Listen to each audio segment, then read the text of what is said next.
So today our experiment is on sound. Okay, to prove that what is sound?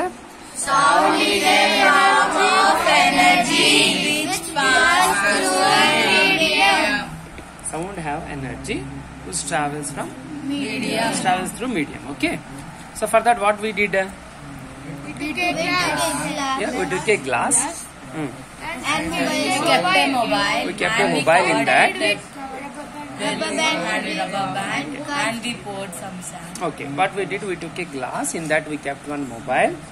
We have taken a membrane that is like a balloon and we tied it. Now what we will do, we create sound in that by calling. Call that number. Okay, when we call that number, the sound we are generating, right?